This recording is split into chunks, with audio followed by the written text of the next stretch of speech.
Göğüs hastalıkları uzmanı olarak yapmayacağım 5 şey. 6 da olabilir. Sigara içmek. Asla sigara içme. Tütün de içme. Nargile de içme.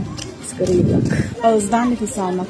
Her zaman burundan nefes al. Bunun sorumlu. Yapay kokular kullanmak. Yaşasın doğal kokular. Uzamış öksürüğü ihmal etmek. 2 aydan fazla öksürüyorsanız mutlaka bir doktora gidin. Pasif içicilik. Sigara içilen ortamda durma. Haklısın, bu her zaman mümkün olamayabiliyor.